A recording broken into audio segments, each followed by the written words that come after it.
1 Timóteo, capítulo 5, versículo 8. O assunto que eu quero ministrar hoje, que está dentro da nossa temática, na verdade é algo que eu tenho falado desde o início da igreja. Nos primeiros anos eu pregava todo ano essa mensagem.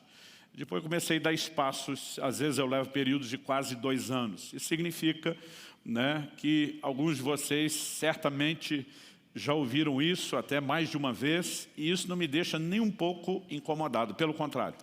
Hebreus capítulo 2 diz no verso 1, importa que nos apeguemos com mais firmeza às verdades ouvidas. Mas para aqueles de vocês que não ouviram, eu quero que saiba que esse é um fundamento importante, Acredito que é um assunto assim, que merece mesmo nossa atenção e compreensão. O tema da minha mensagem hoje é fé e família. Eu quero mostrar a relação entre as duas coisas e o nosso texto, ele será não só o ponto de partida, mas o trilho da nossa reflexão dessa noite. Ele diz assim, 1 Timóteo 5,8, vou ler na Nova Almeida atualizada. Se alguém não tem cuidado dos seus, especialmente dos da própria casa, esse negou a fé e é pior do que o descrente.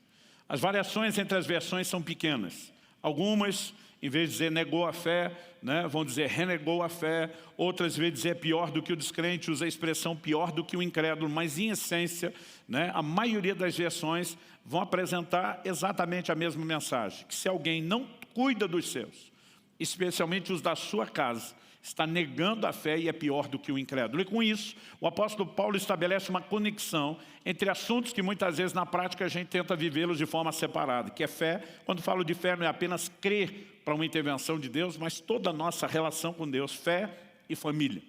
Ele está dizendo que se o camarada não cuida da família, ele vai negar a fé. O seu comportamento familiar afeta diretamente a sua relação com Deus, porque não são assuntos desassociados. Uma prova disso é que o apóstolo Pedro escreve, diz em 1 de Pedro 3,7, ele diz, maridos, tratem as vossas esposas com honra, como vaso mais frágil, para que não sejam interrompidas as vossas orações. Ele não está dizendo, maridão, trata bem sua esposa, para você ter uma qualidade de vida melhor debaixo do teto, para ter harmonia, paz, alegria. Ele vai muito além disso, ele diz, para que não sejam interrompidas as vossas orações. Ou seja, se você cria uma desconexão horizontal no relacionamento conjugal, você automaticamente cria uma desconexão vertical. Porque é impossível ferir família e não ferir o relacionamento com Deus. Então nós precisamos entender essa verdade. Pedro não foi o único a falar sobre isso. Em Malaquias 2,13, Deus diz, vocês cobrem o meu altar com choro, com gemidos, com lágrimas, e eu não vos ouço. O Deus que diz, invoca-me que te responderei, agora está dizendo, estou nem aí por oração e por choro de vocês. Por quê? O versículo 14, o seguinte, começa com a pergunta. Vocês perguntam por quê? Deus diz, porque o Senhor foi testemunha entre a aliança entre ti e a mulher da tua mocidade, com a qual tu foste desleal. Deus está dizendo, camarada, você desonra a aliança com o seu cônjuge e automaticamente a aliança que fez comigo, espera que apenas orando, chorando no pé do altar eu vou te atender. É como se o Todo-Poderoso estivesse dizendo, é ruim que você vai chegar em algum lugar com essa conduta, porque quando ferimos família, ferimos a relação com Deus. O que eu e você precisamos entender não é apenas que fé e família são dois assuntos que estão tão ligados a ponto de serem considerados inseparáveis. O que nós precisamos compreender é por que eles estão tão atrelados. Por que eles se misturam dessa forma. E para que a gente discuta isso, eu quero começar, antes de mais nada, compartilhando que eu tive o privilégio de nascer e crescer num lar cristão. Por parte de pai, eu sou a 2ª geração. Meu pai foi o primeiro na nossa linhagem, na nossa ascendência, o primeiro que a gente tem notícia, a primeira geração a se converter. Por parte de mãe, meus avós já eram convertidos. Então, por parte de mãe, eu sou a 3ª geração. Por parte de pai, a 2ª. E normalmente eu falo do privilégio que eu tive, na forma como eu fui criado. Eu conto as histórias de como pude criar os meus filhos. E às vezes isso gera uma reação errada em alguns. Eu já vi dizendo, para você é mais fácil, eu não tive o privilégio. Uma vez estava num vídeo conversando com meu filho a respeito de legado, eu falando do meu privilégio, ele falando do dele. Uma pessoa falou, para vocês é fácil, eu não tive nada disso. E eu precisei responder para aquela pessoa, falei, olha, meu pai também não teve nada disso. Mas ele decidiu, ele cresceu numa família disfuncional, viu o pai se suicidar quando tinha 12 para 13 anos de idade. Depois disso as coisas pioraram, mas A partir dos 18, quando se converteu, um dos primeiros versículos da Bíblia que meu pai descobriu foi o Salmo 68:6. Deus faz com que o solitário habite em família. E uma das primeiras coisas que meu pai entendeu, se Deus tem um plano para a família, e com certeza não é o que eu vivi, ele decidiu, eu quero viver isso. E ele decidiu, não importa se eu não tive antes, daqui para frente a decisão dele foi tudo muda. Dos meus filhos para diante, tudo muda. E porque um dia ele tomou essa decisão, eu colhi um legado. Meus filhos colheram um legado. Minha neta está começando a colher um legado. Então, antes de continuar essa conversa, eu quero que você pense da forma correta. Se você nos ouve falar essas coisas e não teve, decida que a partir de você as coisas serão diferentes. A partir da sua geração que tudo vai mudar e que nós vamos determinadamente buscar o melhor de Deus para as nossas casas e para as nossas famílias em nome de Jesus. Amém? Então, vamos voltar aqui no assunto. Meu pai, por conta desse entendimento que foi revolucionário para ele, nos ensinou com muita repetição, com muito enfoque, que família era algo importante. Eu nunca tive dificuldade de entender que família era algo importante. Primeiro, como instituição de Deus. E Deus zela por aquilo que instituiu e estabeleceu. Segundo, eu compreendi desde cedo que, embora a salvação seja individual, o projeto de Deus é familiar. Deus disse para Abraão, em ti serão benditas todas as famílias da terra. Deus podia apenas ter dito todas as pessoas, mas ele diz todas as famílias. O Novo Testamento repete por 2 vezes, em Atos 11 e Atos 16, sobre crer no Senhor e ter salvação para toda a casa. Porque o projeto de Deus é familiar, ainda que a experiência de salvação envolva uma apropriação individual. Eu entendia que Deus valorizava a família a tal ponto de protegê-la com o que eu gosto de chamar de mandamentos familiares. Deus estabeleceu um padrão de comportamento para a família. Quando nós falamos de um comportamento familiar correto, não é uma coisa que a gente diz assim, bom, vida cristã é isso aqui, honestidade, santidade, integridade, oração, vida familiar é outra coisa. A forma como vivemos família é uma extensão da vida cristã. Deus estabeleceu mandamentos a respeito de como o marido deve tratar a sua esposa e de como a esposa deve tratar o marido. Como os pais devem tratar os filhos e como os filhos devem tratar os pais. Ao estabelecer mandamentos, o que Deus queria não era apenas preservar a funcionalidade da família, mas a sua integridade. Então esses mandamentos visam proteger algo que é valioso. Só que, embora tenha estabelecido os mandamentos, Deus decidiu abençoar aqueles que obedecem os mandamentos, decidiu abençoá-los de uma forma diferenciada. Então, o livro de Efésios nos mostra, Paulo está escrevendo para uma igreja dos gentios da nova aliança, mas ele cita e aplica um dos 10 mandamentos. E diz, honra teu pai e tua mãe, para que tudo te vá bem, sejas de longa vida sobre a terra. E diz, esse é o primeiro mandamento com promessa. Com mandamento é uma ordenança, a gente tem a obrigação de fazer. E se cumprimos, não fazemos mais do que obrigação. Mas quando o assunto é família, Deus diz, se obedecer, eu vou te abençoar. E nós precisamos entender que a nossa prosperidade e a nossa longevidade pode ser afetada pela maneira como vivemos família. E isso não é mera frase retórica. É uma promessa de Deus com a qual Deus tem um compromisso. Eu tenho um pastor conhecido lá do Rio de Janeiro, um outro amigo em comum me contou a história, fiquei receoso de que estivessem aumentando, exagerando. Quando encontrei ele, perguntei, cara, é verdade que isso aconteceu com você desse jeito? Ele disse, é verdade. Ele teve uma trombose numa das pernas, o coágulo subiu, virou uma embolia pulmonar. Eu não sei quais foram os outros desdobramentos, mas foram acontecendo um quadro após o outro de complicação e basicamente ele estava na cama, desenganado pelos médicos, esperando, pelo menos na expectativa dos demais, que a morte chegasse a qualquer momento. Ele viu entrando pela porta do quarto um anjo de Deus. No momento que ele viu aquele anjo, ele na verdade o denominou como anjo da morte. A Bíblia diz, o Senhor Jesus falando do rico e o Lázaro, diz quando Lázaro morreu, foi levado pelos anjos de Deus ao seio de Abraão. Algo que você que serve a Deus precisa saber, é que na hora da morte você não está sozinho, você vai escoltado. E saber que a gente tem uma escolta é uma boa notícia. Mas ver a escolta chegar antes da hora que você está esperando, nem sempre é tão empolgante. E quando ele viu aquele anjo entrando e sabia a razão de estar ali, ele disse que olhou para o anjo e disse assim, eu honrei o meu pai, eu honrei a minha mãe, eu honrei vô, honrei vó, honrei tio, honrei tia. Ele diz, eu reivindico o meu direito de longevidade. Ele disse que o anjo sorriu e sumiu. E junto com o anjo, sumiu embolia, sumiu trombose, ele foi instantaneamente curado, está firme e forte até hoje. Isso não é palavras, não são meras palavras de efeito retórico, é um mandamento com promessa. Quem está entendendo, diga amém. Mas os mesmos mandamentos que, se obedecidos, têm bênção diferenciada, também tem julgamento diferenciado. O livro de Provérbios diz: o que amaldiçoa seu pai ou a sua mãe, apagar-se-lhe a sua lâmpada nas mais densas trevas. O que é que significa isso? Que Deus, mais uma vez, está enfatizando a importância da família a ponto de protegê-la e cercá-la com mandamentos que, se obedecidos, existe bênção diferenciada, se quebrados, tem julgamento diferenciado. Nós podemos falar sobre diversos ângulos, né, a respeito da importância da família. Eu aprendi desde cedo que Deus não abençoa só o indivíduo. Normalmente a bênção de Deus se estende para toda a família. Um salmo que meu pai sempre citava, chegou a pregar no meu casamento, foi o Salmo 128, que começa dizendo, a partir do verso 1, bem-aventurado o homem que teme ao Senhor e anda nos seus caminhos, feliz serás, tudo te irá bem. Aí diz, tua mulher será como a videira frutífera em tua casa, teus filhos como rebentos da oliveira à volta da tua mesa. O verso 4 diz, eis que assim, tipo, desse jeito, será abençoado o homem que teme ao Senhor. Quando Deus abençoa, não abençoa só o indivíduo, abençoa a família. Durante muito tempo eu imaginava que Deus abençoava a família porque ela é importante para a gente. Eu digo às pessoas, você quer conhecer minha simpatia? Trate bem minha família. Quer conhecer minha antipatia, o lado ainda não trabalhado da minha alma? Mexa com eles.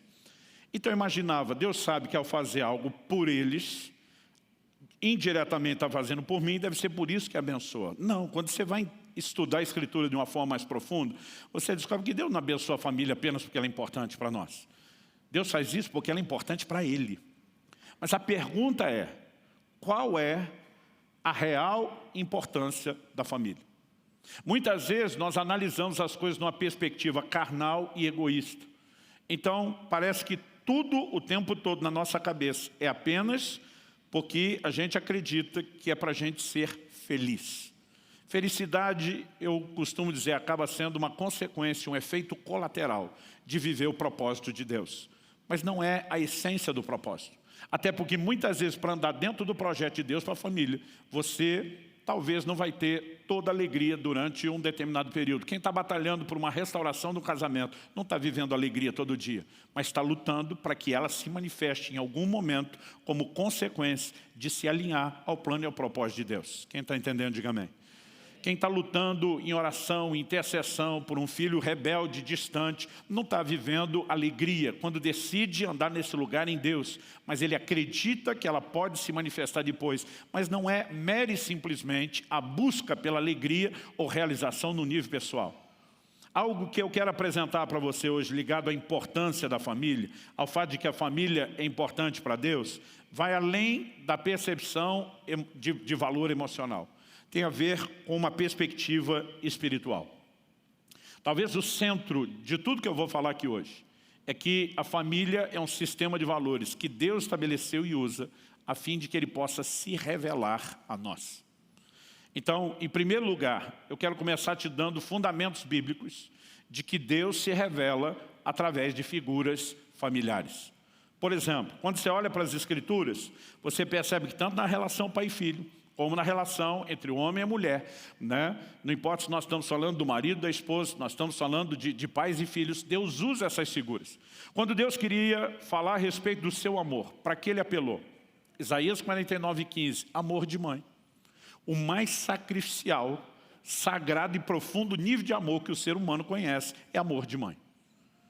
Eu falei várias vezes para minha esposa, desde que meus filhos eram pequenos, eu dizia para ela, eu morreria pelos meus filhos, levaria uma bala por eles, só não faria o que você faz. Né? Porque mãe é um nível de dedicação que na cabeça de um pai chega a ser até desnecessário.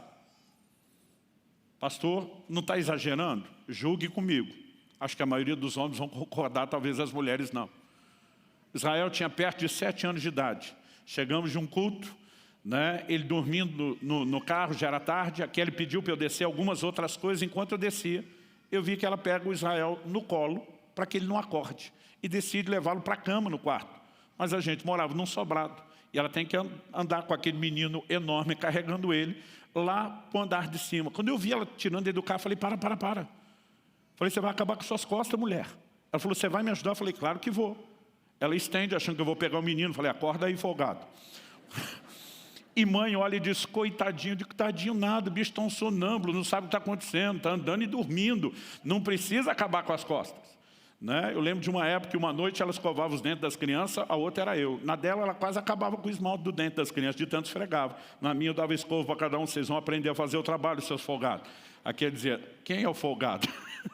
Eu disse, não, o papel de pai é ensinar. Mas sabe, mãe é o mais sagrado nível de amor. E Deus apela para isso. Isaías 49:15. Pode a mãe que amamenta seu filho esquecer-se da criança que mama, ainda que a resposta implícita seja não.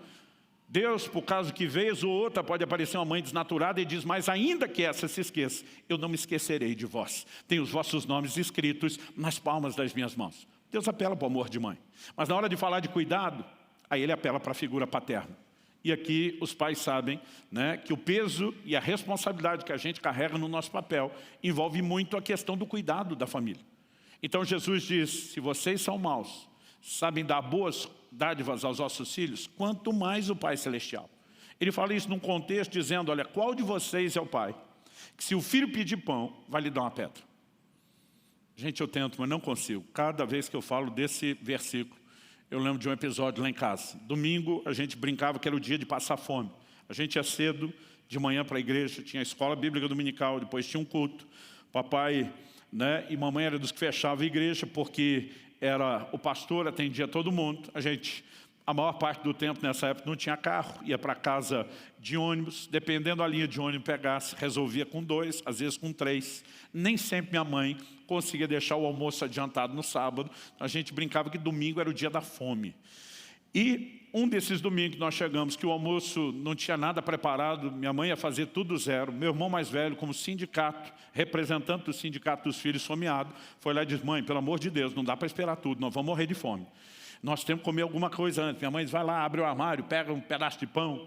Né? E eu lembro que meu irmão pegou um saco de pão. E aquele pão, antigamente, a nova geração compra pão em saco plástico. Se não come o pão fresco, vai comê-lo murcho. Não é tão bom quanto fresco, mas pelo menos é comestível. A minha geração comprava no saco de papel, o pão endurecia.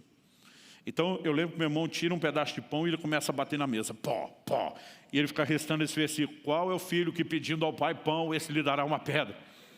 Eu lembro a primeira vez que eu contei isso aqui na igreja, minha mãe estava presente, ela ficava se explicando, eu não sabia. Mas Jesus está falando de cuidado na perspectiva de algo que é a figura paterna, a responsabilidade do pai. O livro de Hebreus, no capítulo 12, envolve aqui tanto pai como mãe, fala de correção. Ele diz qual é o filho, né, a quem o pai não corrige. Ele diz se está sem correção não é filho, é bastardo. O pai corrige o filho a quem ama. Isso também é uma forma que Deus usa para falar de como Ele nos trata. E se a gente deixar de lado essas figuras da relação pai e filho e passar para a relação homem-mulher, nós vamos encontrar várias outras. Eu não estou tentando ser exaustivo aqui, estou trazendo apenas alguns insights para comprovar o ponto. Né? Isaías 62:5, como o noivo se regozija da noiva, assim de ti se regozija o Senhor, ó Israel. Deus usa esse paralelo. Em Efésios 5, nós vemos Paulo falando a respeito de um paralelo entre o trato do marido com a sua esposa e de Cristo e a noiva.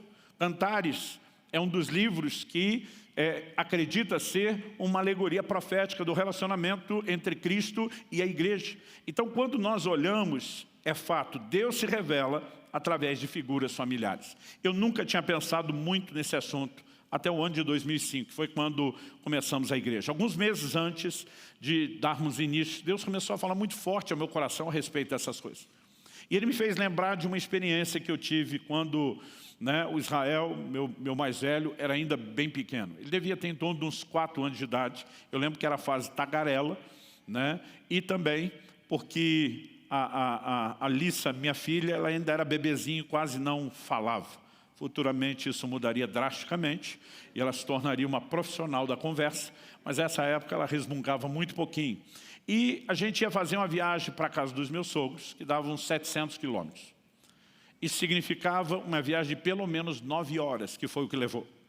Isso significava que eu precisava de um grande estoque de paciência para lidar com meu filho perguntando centenas de vezes, quanto tempo falta? Está chegando? Falta muito? né? Eu não sei você, mas eu não consigo nem assistir aquele desenho que tem o jumento do Shrek falando essas coisas, de tanto que meus filhos já falavam. É quase um trauma. E eu, antes de viajar, estou ali me preparando, né? Dizendo, Senhor, me ajuda, eu preciso ter calma, eu preciso ter paciência, me dê graça. E a minha oração durou 8 horas, mas a viagem durou 9. Então, meu estoque acabou antes. Eu lembro que faltava mais ou menos 1 hora para chegar. A gente não usava GPS como hoje, mas já sabia mais ou menos a distância onde estava. E, de repente, meu filho pergunta, né? Eu não sei quantas vezes já tinha feito isso, mas isso doeu lá dentro da alma. Quanto tempo falta? E apesar de me irritar com aquela pergunta, eu peguei e botei um sorriso fingido no rosto. Olhei para meu filho e falei, falta 1 hora, meu filho. Aí ele abriu um sorriso, obrigado, pai. Quando ele falou, obrigado, pai, eu perdi a paciência. Falei, obrigado por quê, piá? Aí ele assustado disse, porque o senhor me disse quanto tempo falta. Falei, por acaso você entende de tempo? Você tem relógio? Não. Você sabe marcar a hora? Não. Você sabe quanto dura 1 hora? Não. Então obrigado do quê? Eu estava tentando dizer, você fica perguntando uma coisa que não entende, ainda finge que entende, para perguntar de novo. E a hora que eu vi, eu tinha soltado os cachorros em cima do menino. Todo homem de Deus sabe que errou, não só pelo testemunho do Espírito Santo e da sua consciência, mas pelo jeito que a mulher olha. Kelly não reclamou, não discutiu comigo, mas ela não me olhava mais com cara de meu herói. E eu pensei, devo ter exagerado. Mas ficou um silêncio tão grande no carro que eu gostei do silêncio. Então, já te deu um arrependimento parcial de 30%? Foi o que aconteceu comigo. Eu penso assim, talvez eu tenha exagerado. Talvez eu tenha passado. Mas o negócio estava tão bom aqui de silêncio que eu fazia questão de dizer para mim, está tudo bem. Mas o silêncio foi durando, foi ficando constrangedor. E aquilo começou a me incomodar. E eu comecei a dar o braço a torcer. Falei, Deus, talvez eu tenha errado mais do que eu estou achando. E talvez eu precise da sua ajuda para resolver isso. Me dá sabedoria. Eu estava ali pensando, orando. E meu filho rompeu o silêncio, falou alguma coisa que eu não entendi. Pedi para ele repetir, falar mais alto. Ele falou, pai, eu sei que eu não entendo de tempo. Eu sei que eu não tenho relógio. Eu sei que eu não sei marcar a hora. Mas ele disse, fala sério, você é inteligente. Se você quiser, você me arruma outro jeito de explicar o tempo que não seja pelo relógio. Nessa hora que ele já está rindo do meu lado, tipo, quero ver você sair dessa. Eu já estou pensando, se não conseguir, aí eu não sou inteligente, como ele falou. Mas talvez seja a chance de arrumar. Eu estou pensando, Deus me ajuda. Como é que eu vou explicar tempo para uma pessoa que não controla o tempo, pelo único medidor de tempo que nós temos, que é o relógio? E de repente me veio um insight. Eu tenho que entrar no mundo dele, na cabecinha dele, usar os exemplos dele. Eu tenho que pegar alguma ampulheta emocional que está ali, que ajude ele a contar o tempo. E eu me dei conta. Nessa época, meus filhos tinham a capacidade de assistir assim, centenas de vezes o mesmo desenho. Eu não sei se aconteceu com os de vocês, acredito que com a grande maioria. Gente, Alice, então, era um negócio impressionante. Ela sabia tudo de cor. Ela falava as falas antes das personagens do desenho falar. Eu dizia, filha, para que você assiste? Você já sabia qual assiste na sua cabeça. Que aí, pelo menos, eu não preciso ouvir. Ela dizia, porque é legal. Eu dizia, é legal para você. Ela dizia, então, pai, é legal. Né? E, nessa época, eu lembrei disso. Falei, Israel, sabe aquele desenho tal? Que era do momento. Sei. Imagina que você está assistindo o desenho e está mais ou menos na parte que acontece isso, descrevi. Quando eu falei, Kelly olha para mim e dá um sinal, menos, tipo, você já foi longe. Ela também sabia de cor. Aí eu falei, na parte que acontece isso, voltei bem no início, ela deu um sinal de joia. Ele falou, sei, então, daqui até terminar o desenho, é o tempo que falta para chegar na sua avó. O menino abriu um sorriso, valeu, pai. Eu sabia que você ia dar um jeito de me explicar o tempo de um outro jeito.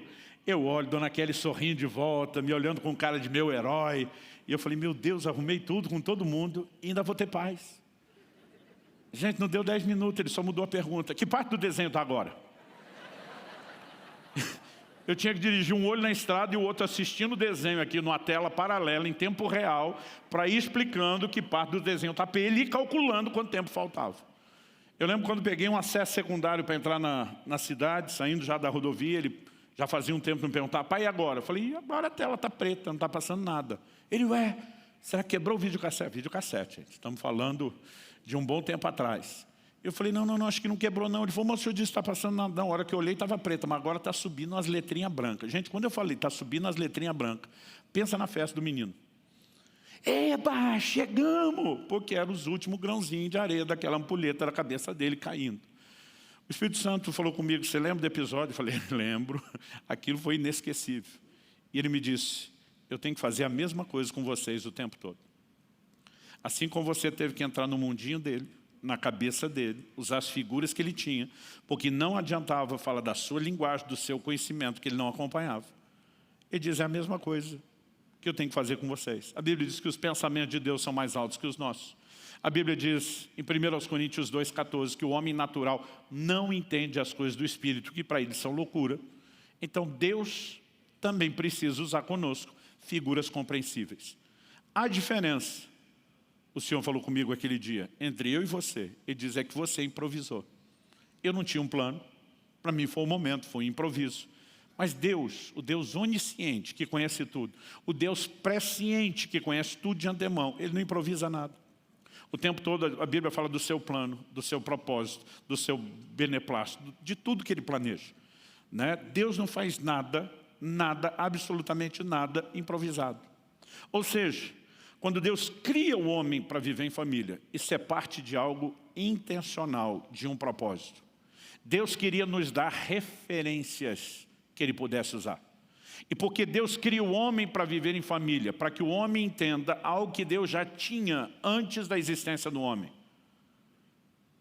A segunda coisa que eu quero falar, a primeira foi que Deus se revela através de figuras familiares, mas a segunda é que antes de existir a família terrena, já existia a família celestial. Deus tem uma família.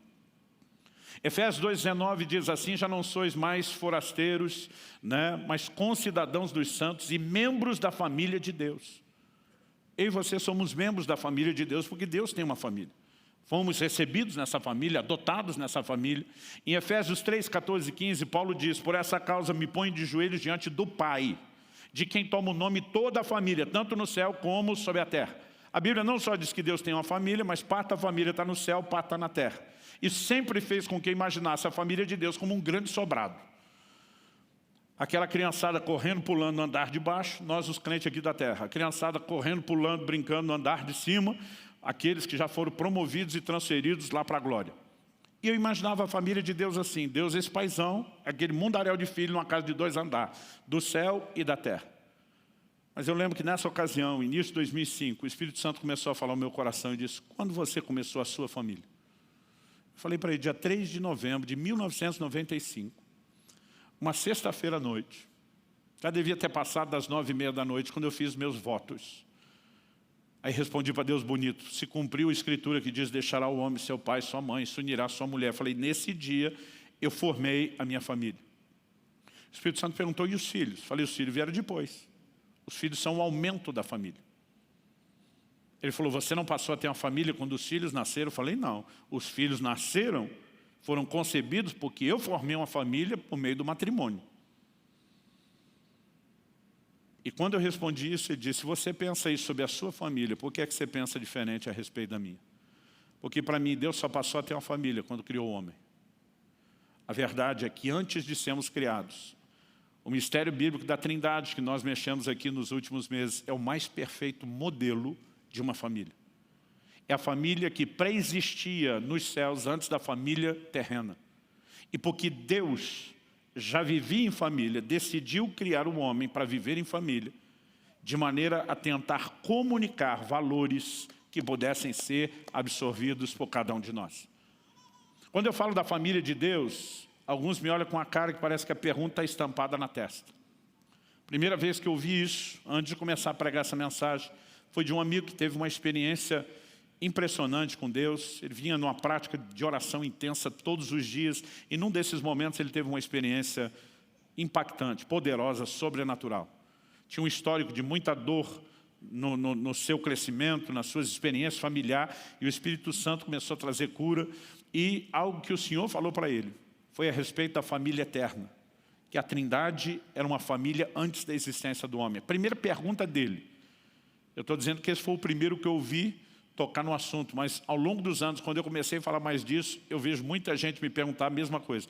Primeira pergunta dele, então peraí, se Deus é o Pai, e Jesus é o Filho, então o Espírito Santo é a mãe? As mulheres parecem gostar da ideia, os homens já ficam meio, tem cara de heresia, né? A verdade é que a Bíblia não se refere ao Espírito Santo dessa forma, então não me atrevo a fazê-lo. Alguns estudiosos tentam defender que alguns substantivos ligados, né, à pessoa do Espírito Santo, percebi isso estudando bastante para esse assunto da Trindade que andamos falando aqui, muitas vezes aparecem conjugados, né, como estando no feminino, mas eu não entendo de linguística e não criaria nenhuma doutrina em cima de uma possibilidade de tradução. Portanto, eu me recuso a tentar avaliar a matriz de todas as famílias que existem antes da nossa, a partir da perspectiva de uma réplica que é imperfeita e incompleta. Por que imperfeita e incompleta? Por exemplo, aqui nós temos distinção de gênero, mas Paulo, escrevendo aos Gálatas, diz que em Cristo, no plano espiritual, não tem homem nem mulher. Isso funciona aqui na terra, para fins de reprodução. Paulo não estava falando contra gênero, mas no plano espiritual não existe. Jesus, por exemplo, diz que no céu não se casa nem se dá em casamento. Então a advertência aos solteiros: quer casar, faça agora aqui na terra, não espere chegar no céu. E uma vez que não tem esse paralelo, eu não vou tentar comparar quem é o Espírito Santo na família de lá a partir das posições aqui. Mas se a gente fizer a análise inversa, em vez de tentarmos entender a de lá a partir daqui da terra e olharmos da celestial para a terrena, nós vamos perceber que a mãe acumula papéis e funções aqui na família terrena que são atribuídas ao Espírito Santo na família celestial. Por exemplo, quem é o responsável pela gestação da vida na família eterna, a Trindade? O Espírito Santo. Seja na criação de Gênesis, onde ele pairava sobre a face das águas. Alguns estudiosos associam o verbo pairar com chocar. Ou quando o Espírito Santo, né, é anunciado por Gabriel que envolveria Maria: descerá sobre ti o Espírito Santo, o poder do Altíssimo te envolverá com a sua sombra. Quem é o responsável pela gestação da vida na família terrena? A mãe, ainda que a semente não seja dela. Quem é chamado de o Consolador na família celestial? O Espírito Santo. Quem é a fonte de consolo na família terrena? A mãe. Eu não sei o filho de vocês, os meus já choravam chamando a mãe. Mãe! E aliás, isso era algo que eu tinha dificuldade. Eu lembro de uma ocasião que o Israel tropeçou e caiu, fui acudir, o menino me deu um drible, correu para o colo da mãe que estava longe. Eu fiquei todo sentido, que nós os pais às vezes somos mais imaturos que os filhos. Falei para aquele: poxa, eu que vi, eu fui correr, como é que o menino me dribla e corre para o seu colo? E aquele que, esse doce de pessoa que vocês conhecem, aquele dia foi bem sarcástica comigo, ela dizia: por que será? Como quem diz assim: vocês os pais parece que não entendem nada de consolo. E ela me fez lembrar, contando uma situação assim, em termos quase exagerados, porque eu fiz muita chacota disso depois, né, de um episódio. Ela falou: deixa eu refrescar sua memória. Um dia meu filho está pulando no sofá. E eu não sei você, mas eu sou parte de uma geração que não podia brincar no sofá. Cada geração tem seu protesto. Eu ouvi um cara mais velho que eu dizendo: eu sou a geração que não comeu peito de frango. Ele dizia: quando eu era criança, peito de frango era para os adultos. Quando eu fiquei adulto, peito de frango era das crianças. Eu já sou a geração que não podia brincar no sofá. O sofá era para uma tal de visita que nunca aparecia. E a gente que morava na casa não podia usar. E eu ficava dizendo para mim: quando crescer, tiver minha família, filho meu, fala o que quer no sofá. A gente faz umas promessas bestas. Agora está lá meu filho, pulando no sofá. Eu estou pensando quanto custou aquilo. Acomodado, olhando, mas pensando: deixa que pule, afinal de contas não podia. Mas daqui a pouco o Israel começa a pular de um sofá para o outro. Eu falei: campeão, pular no sofá, beleza. Se você estragar o sofá, não me importa. Mas se você ficar pulando de um para o outro, você vai cair. E eu não quero que você se estrague.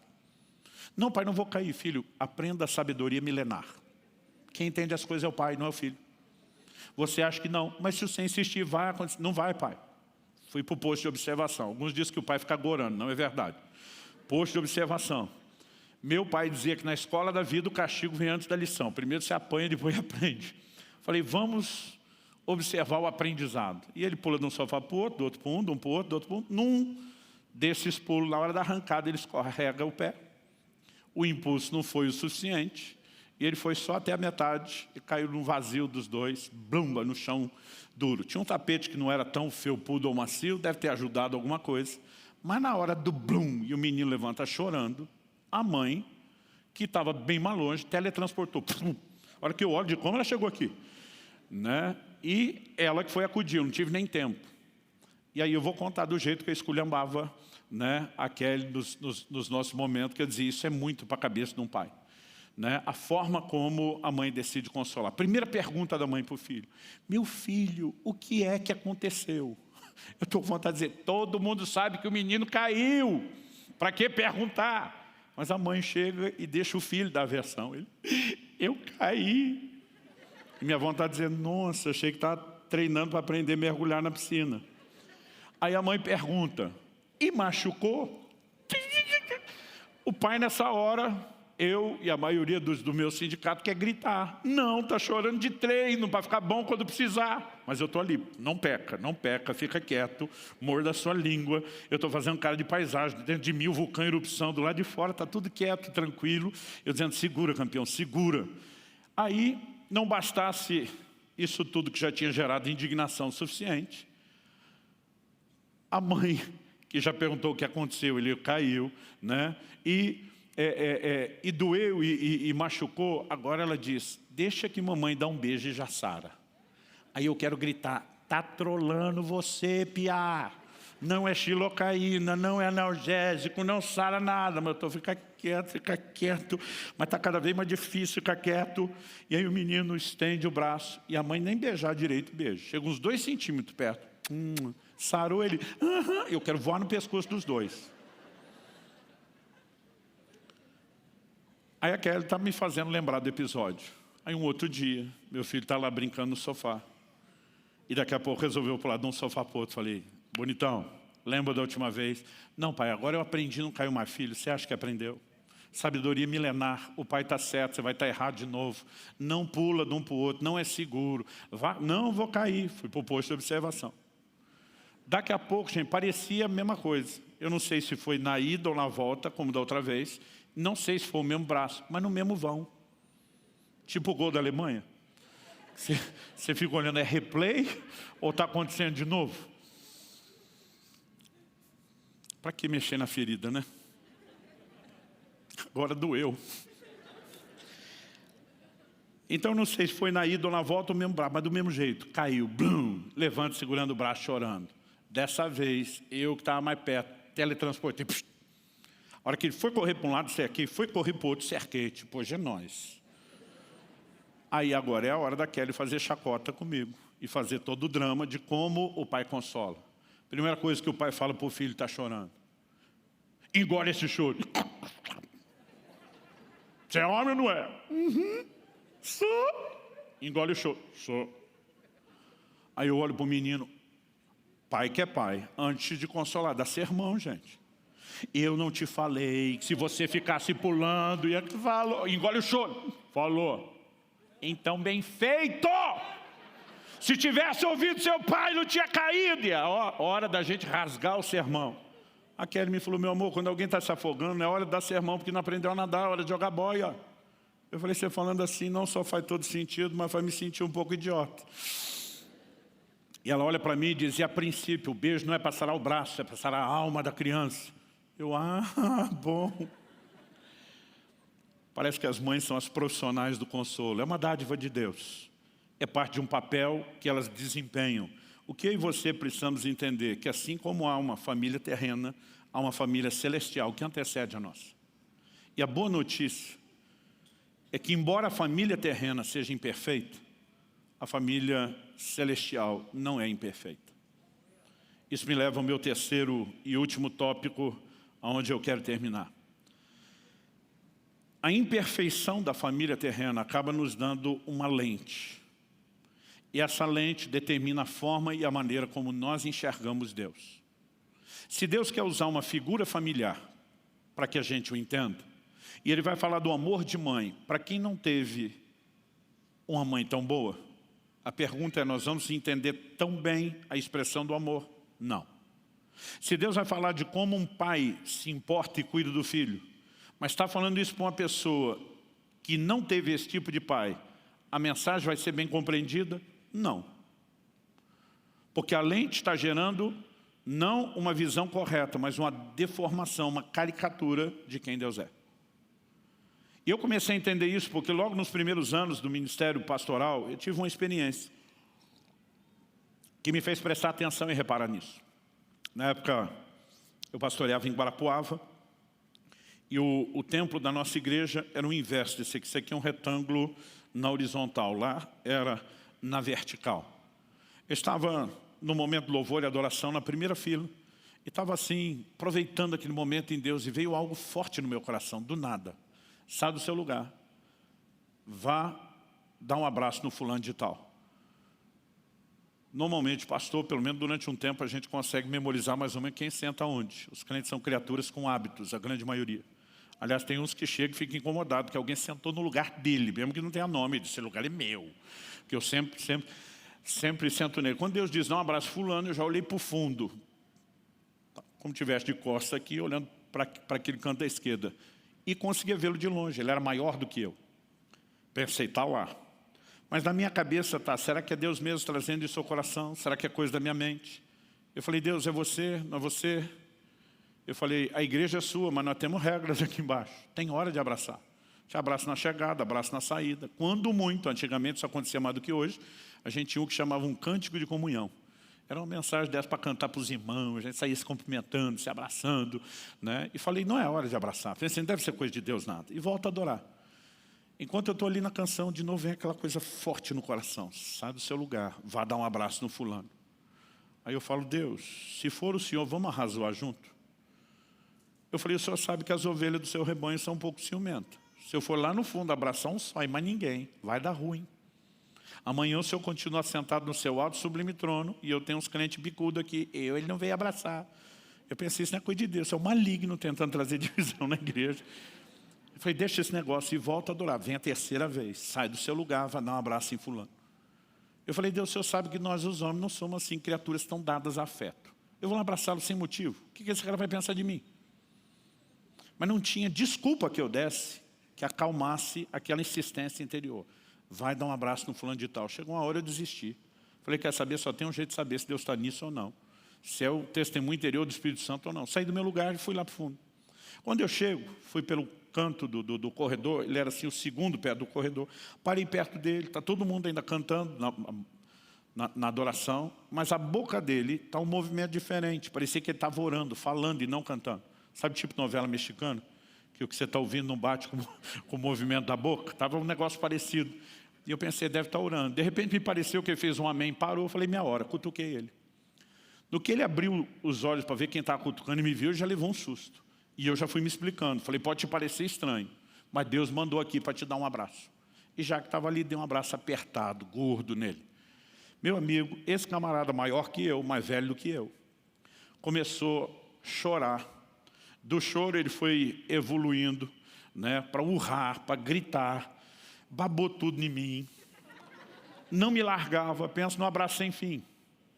O da parte dele, porque o meu terminava. Você já deu um abraço unilateral, alguém, você termina o abraço, vai largar, a pessoa não terminou. Você dá um segundo, termina o segundo, ele não solta. Dá um terceiro, eu não conseguia acompanhar o abraço dele.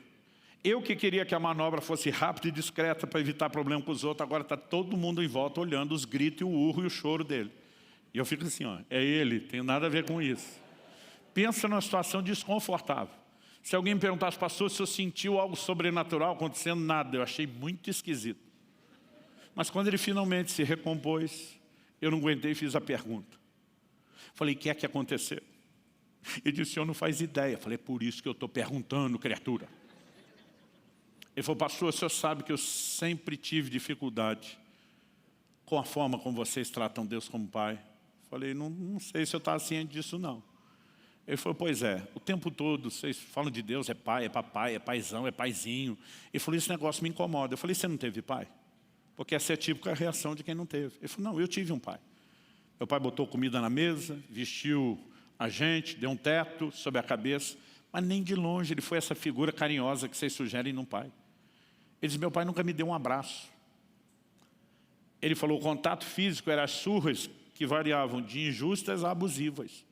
Ele disse, papai nunca fez um elogio para mim ou para os outros filhos. Era só amaldiçoando e xingando a gente o tempo todo. Ele diz, e toda vez que vocês falam de Deus como pai, eu não consigo evitar usar a lente do meu pai para olhar para Deus. E eu não quero olhar Deus dessa forma.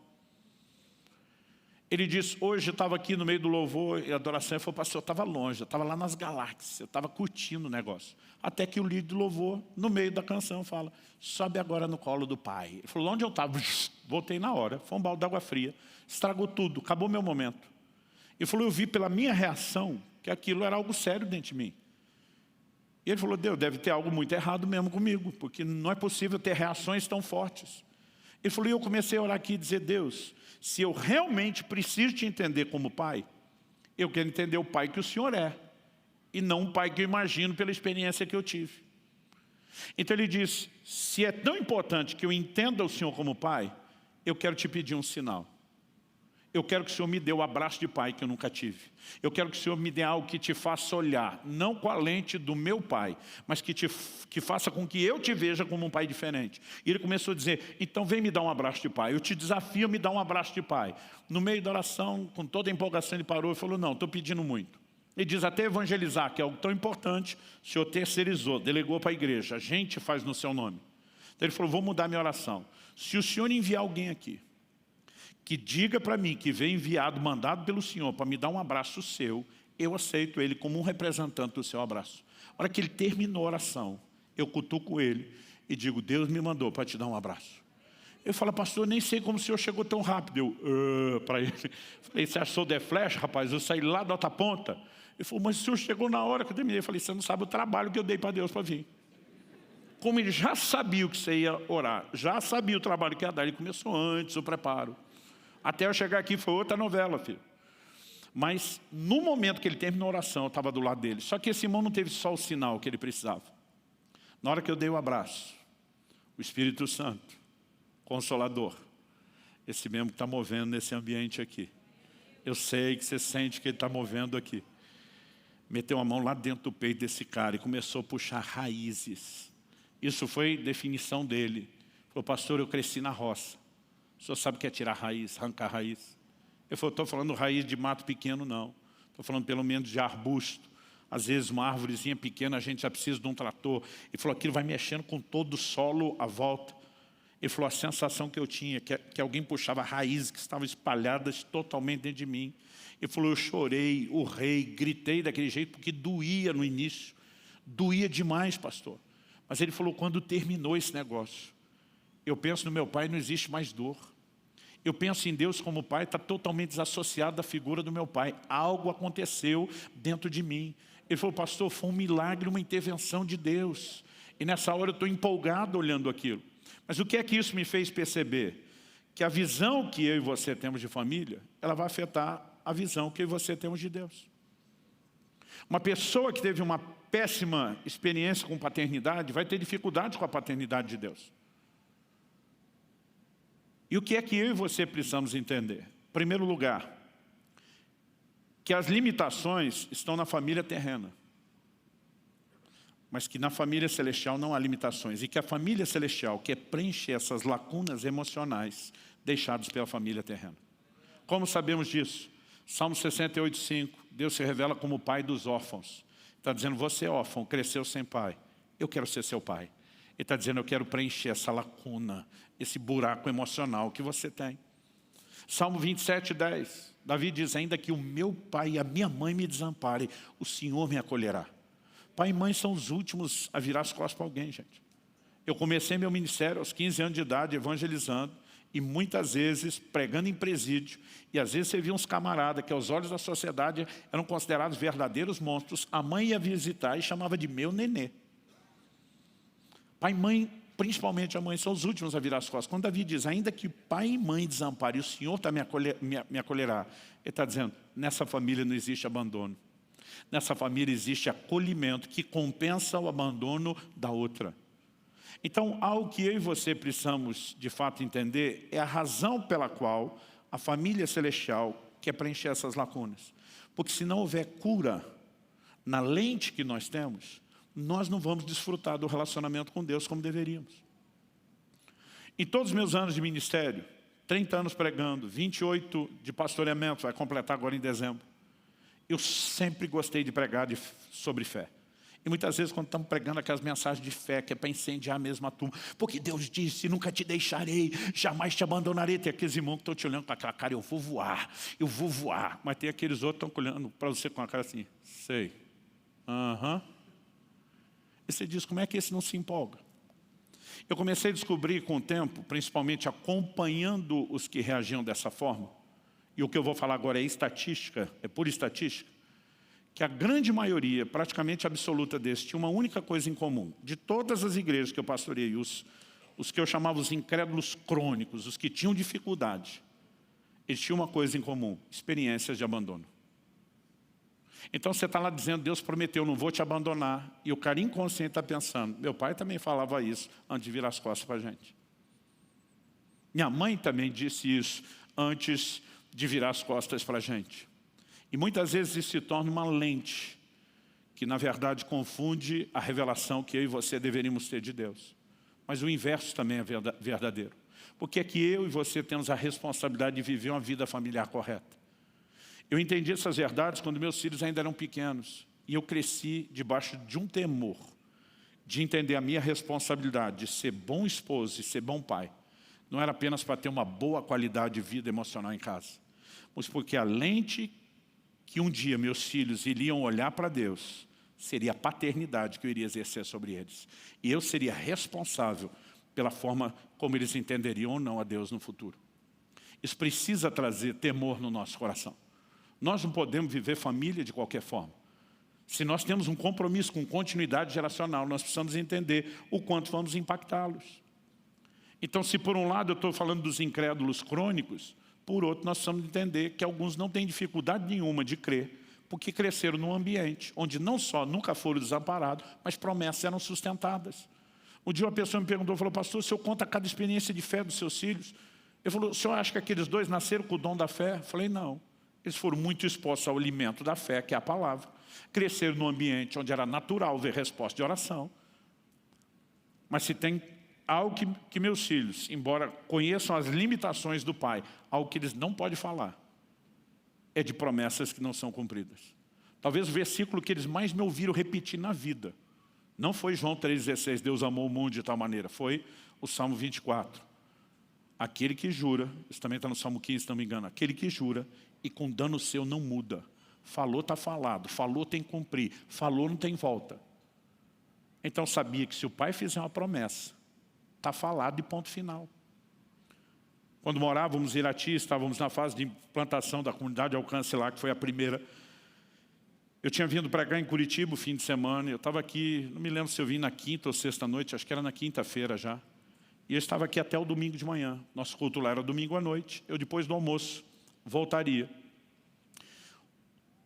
O culto tinha terminado na igreja, ainda não tinha ido almoçar, o celular toca. Israel devia ter 6 para 7 anos de idade na época.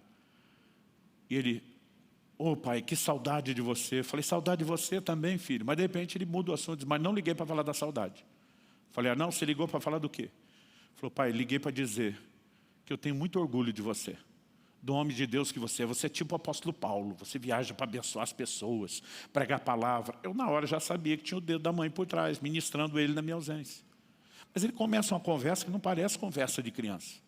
E à medida que ele vai falando aquilo, reconhecendo que para mim era muito difícil, né? Eu por 17 anos, eu passei em média 3 dias por semana fora, longe deles.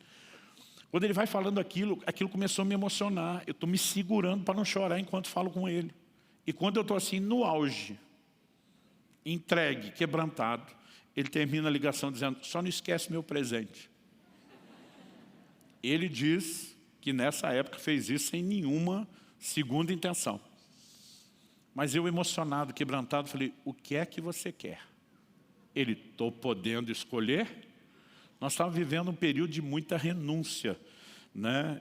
Em termos de padrão de vida, vida financeira. Eu fui plantar a igreja, não tinha salário, levei mais 6 famílias comigo, corri que nem um louco para movimentar e girar aquela roda. E meu filho tinha pedido um negócio uns 2, 3 meses antes. Eu falei, filho, mas não tem perspectiva nem a longo prazo de papai poder dar um presente desse para você, sem chance. Esquece isso, tira isso da sua cabeça. Nesse dia que ele falou, estou podendo escolher, eu emocionado não pensei, falei, o que você quiser. Quando eu falei o que você quiser, ele falou, se é o que eu quiser. Ele reativou o pedido de 2, 3 meses antes. Quando ele falou aquilo, que eu me toquei, que eu tinha dado um cheque em branco assinado para ele. E eu pensei, agora eu vou me lascar, mas não posso voltar atrás. Vendo um rim da mãe dele, mas, brincadeira. Eu falei, eu vou dar um jeito e eu vou resolver isso. Então no telefone eu falei, é seu. Gente, quando eu falei é seu, acabou a conversa. Eu só ouço o barulho do telefone, o final do telefone fixo da época, caindo no chão. Os gritos, berro dele para a mãe. Ganhei, ganhei, ganhei, ganhei meu brinquedo. Eu pensei, eu ainda vou no shopping. Eu vou almoçar. Depois de pegar o brinquedo, eu tenho mais 2 horas de viagem. Mas porque eu falei, é seu, ele já ganhou. Por que ele está comemorando? Porque ele sabia que se o pai falou, está falado. Quem cresce com essa lente, você acha que tem dificuldade de entender que quando o Pai Celestial, que é melhor que o Pai Terreno falou, que não vai estar falado? Então nós precisamos entender que essa lente, que muitas vezes vem deformada por causa de experiências negativas, precisa de ajuste. E é quase impossível não ter experiência negativa, porque todos somos imperfeitos. Eu fico assim muito incomodado com uma das linhas de psicologia moderna, que coloca sobre os pais um peso de culpa dos problemas dos filhos que me deixa revoltado. Porque essa não é a ótica bíblica. O livro de Hebreus diz, nossos pais nos corrigiam conforme melhor lhes pareciam. Acertaram? Não. Isso não significa má intenção. Muitos deles não tinham condições socioeconômicas como que nós temos, de estudo, de informação. Esse tipo de conversa que nós temos hoje dentro de um culto, dentro da igreja, quando era criança não se falava nada disso. Eu sempre considerei meu pai um gênio, um estudioso assim, acima da curva. Esse gênio que lia de tudo, era muito bem informado. Você sabe qual foi a educação sexual que ele deu para mim e para meus 2 irmãos? Eu sou do meio de 3 homens. Um dia ele chegou em casa e falou, filho meu que embarrigar a menina antes do casamento não é mais meu filho. Nem explicou como embarrigava. Porque não existia diálogo. Por quê? Não havia referência. Eu lembro de uma fase na adolescência que eu cheguei para minha mãe e falei, mãe, pré-adolescência eu acho que eu estava. Eu falei, por que o pai não ama a gente? Ela falou, você está louco? Por que você está falando isso? Eu falei, mãe, o pai além de crente é pastor. A gente abraçava meu pai.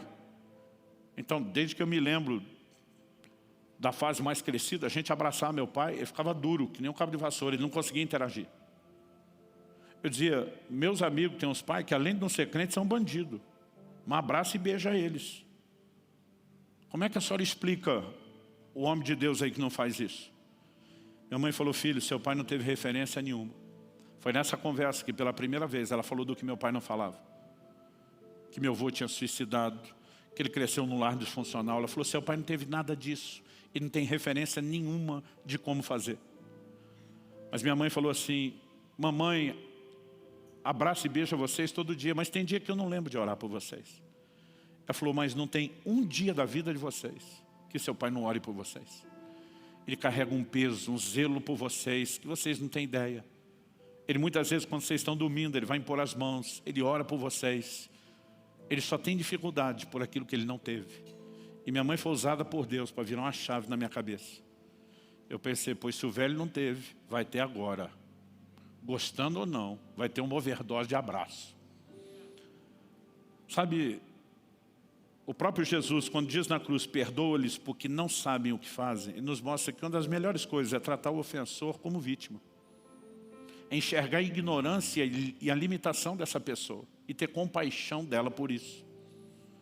E eu ficava pensando, coitado de meu pai, eu estou aqui reclamando quando eu tenho tudo o que ele não teve. Nossos pais nos corrigiam, nos instruíram, nos ensinaram, conforme melhor lhes parecia. Isso não avaliza os seus erros, mas precisa gerar um desconto. Meu pai dizia uma coisa, que quanto mais velho eu fico, mais sentido faz. Um dia você vai me entender. É quando você vira e passa para estar do outro lado, que de repente você diz, com a medida que você mede, você vai ser medido.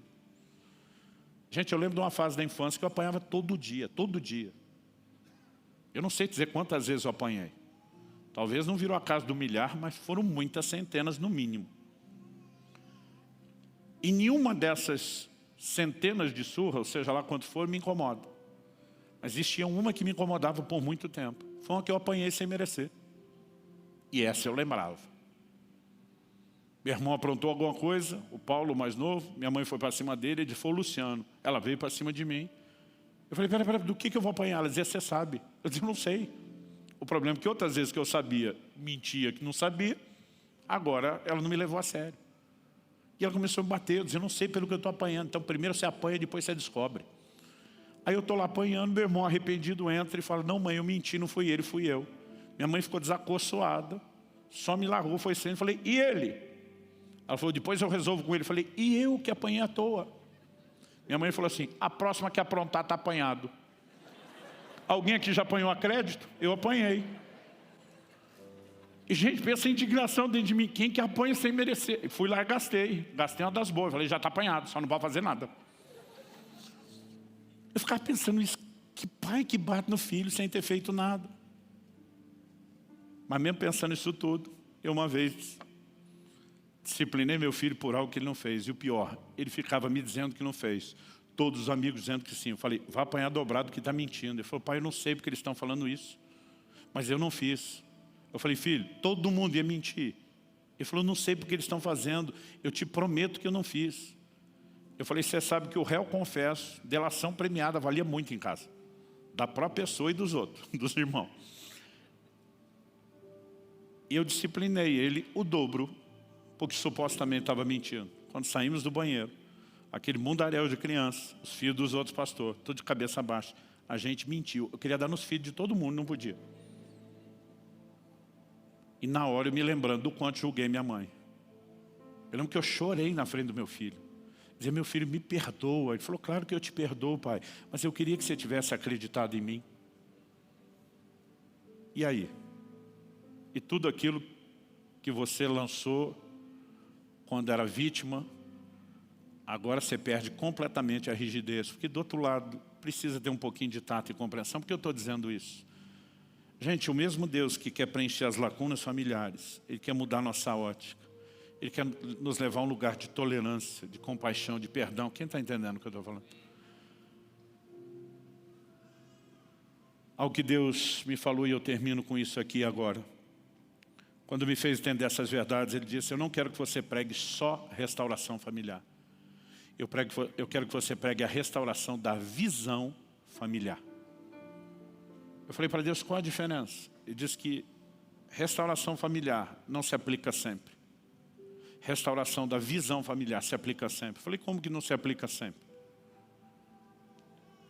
Mas se você pensar que teve problemas sérios com o pai e a mãe, e eles já morreram, você pode até viver perdão, cura em relação ao que teve. Mas o relacionamento não volta. Eles já foram. Não vai mais ter relacionamento. Acabou. Alguém se converteu no terceiro ou quarto casamento, não tem como restaurar tudo que teve antes. Acabou.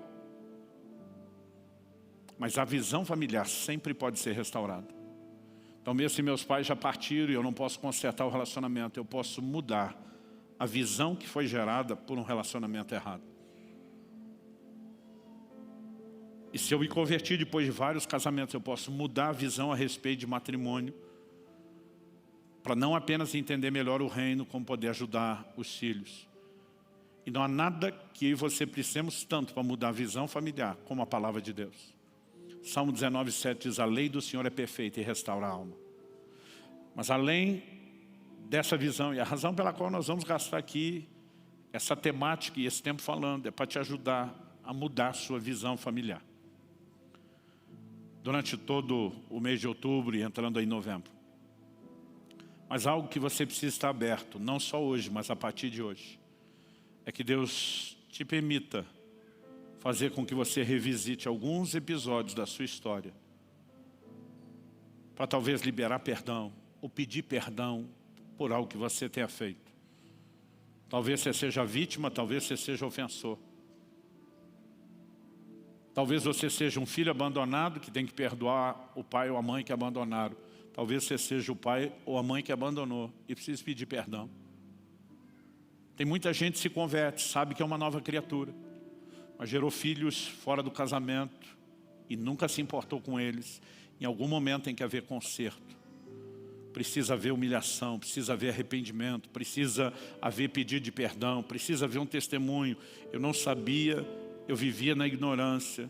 hoje eu não agiria dessa forma, eu não teria feito o que eu fiz. Tem muita coisa que precisa ser consertada e eu creio que nesse tempo nós não vamos ter só ensino, nós vamos ter um vento profético soprando para trazer restauração na casa, para trazer restauração na sua vida. Você crê nisso? Vamos ficar em pé, vamos orar juntos.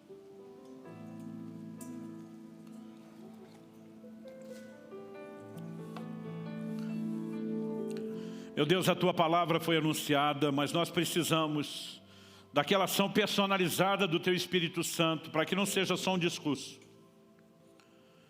E oro que não só aqui e agora, mas a partir de agora, que o Senhor possa trazer, ó Deus, experiências de restauração e de cura, não só na visão familiar, mas nas emoções. Pai, nós oramos que as lacunas emocionais possam ser preenchidas, que feridas sejam saradas. Tua palavra diz no Salmo 147:3, que o Senhor cura os quebrantados de coração e cura-lhes as feridas. O Senhor também prometeu por boca do profeta Malaquias que converteria o coração dos pais aos filhos e dos filhos aos pais. E nós oramos por dias de restauração familiar. Oramos também por restauração no nível de relacionamento conjugal. Oramos pela restauração da visão familiar. Estende a Tua mão. Derrama a Tua graça sobre os meus irmãos e irmãs.